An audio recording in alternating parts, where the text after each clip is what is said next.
Hello guys, good morning. So welcome back to my YouTube channel. This is Autoboyson.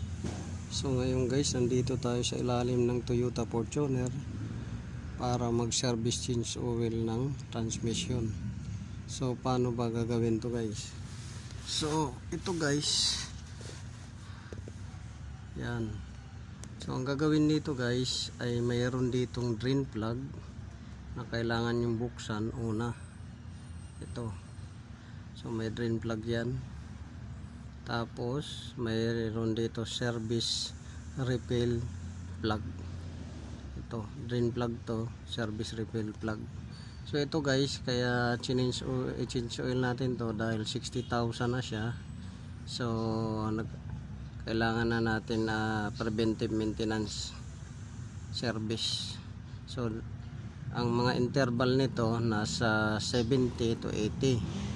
Pero dahil gamit na gamit to sa mga biyahe na minsan marami karga, so loaded, so may time na yung load niya hindi magkaparehas, may mabigat, mayroong magaan, so persado ang transmission at minsan hindi naman. So ideal na service oil 60,000, wag nang paabuti ng 70 or 80.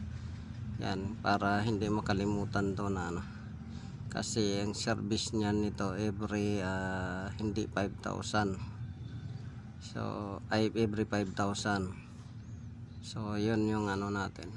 So drain plug ito, gamit lang kayo ng socket or back range na 14. So 14 yung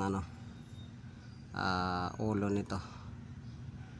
Tapos ito tatanggalin dahil papalit tayo ng filter at papalit tayo ng, kung may gasket to, palit tayo ng gasket.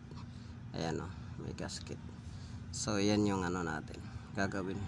So sa gustong mag DIY nito, madali lang guys. Kung gusto niyo mag DIY, so jackan nyo lang yung kung medyo mataas. So yan guys, tinanggal na natin yung drain plug para 14. Tapos ito, sinasahod na natin yung langis nya. So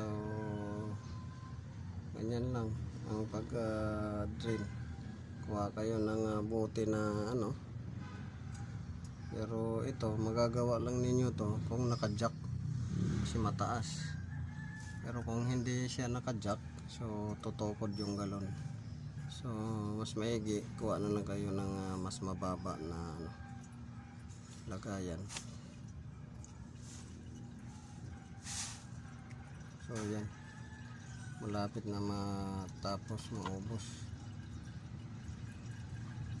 So antayin lang natin yan na maubos, tapos sasarado natin, tatanggalin natin itong itim na guys yung halos engine oil na siya, may itim na.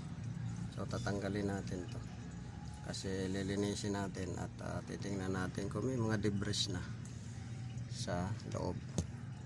So madali lang naman to mag DIY. Pagkatapos tanggalin nyo yan, linisan, tapos balik, lagyan ng silikon konti para hindi mag-leak, para sureball yung gawa. Tapos yung paglagay naman dito, kung wala ko yung machine na panglagay dito, pwede doon sa sensor sa taas, may sensor yan, doon nyo ipasok yung langis, palusot nyo dyan, galing doon, hose lang. So ganyan lang kadali. So this is Autoboyson guys. Susundan nyo lang yung ginawa nating tutorial para matuto rin kayong mag DIY.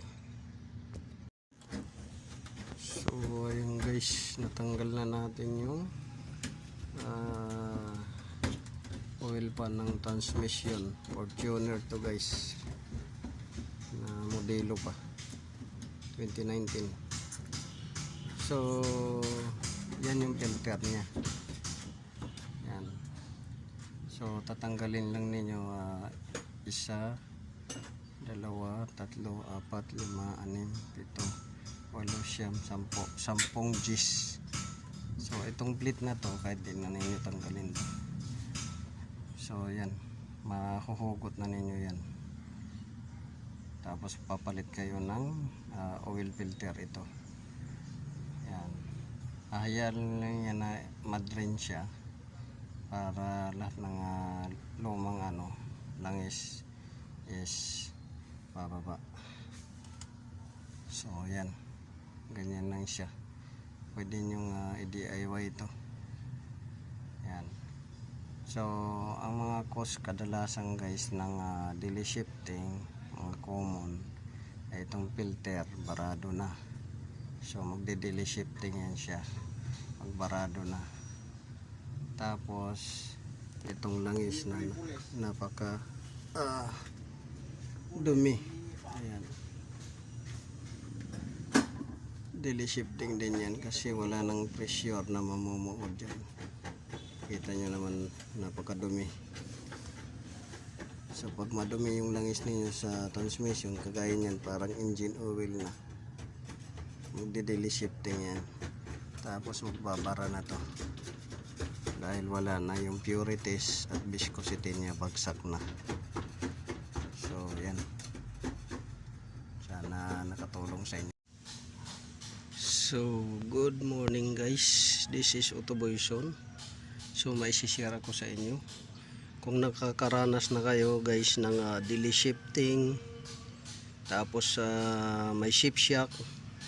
So ito, panoorin nyo to guys, kahit anong sasakyan, basta may shift shock, delay shifting, tapos may abnormal shifting siya habang tumatakbo, may shift shock, or habang naka-stationary yung sasakyan, pag atras, pag abante, may shift shock. So ito guys, yung isang dahilan. So itong filter na to guys, ayan makinis, malinis. So filter to. Pangalawa, ito yung pinagluma, ayan barado na siya. So baradong filter, isang dahilan yan bakit nagde-delay shifting at may shift shock. Tapos ito, pagka itong o-ring niya dito maluwag na, lusot na yung pressure, may shift shock din yan at saka delay shifting. Yan. So malinis dito, ito madumi, barado. Yan.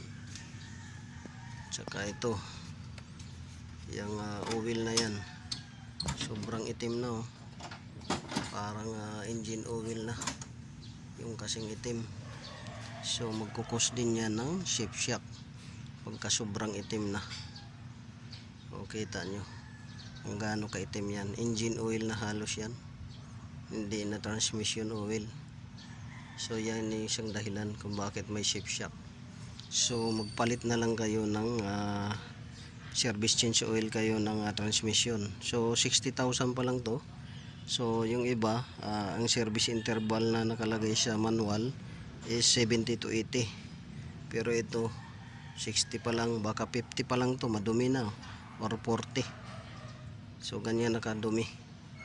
So palit na kagad kayo ng So mas maigi, mas maganda, advance kayo magpalit ng transmission fluid at saka filter. So ayan, huwag na ninyong paabutin pa ng sagad sa service interval, sira yung ninyo, transmission. So yun lang, may share ko sa inyo guys. This is Autoboyson. Maraming salamat sa pakikinig, panonood.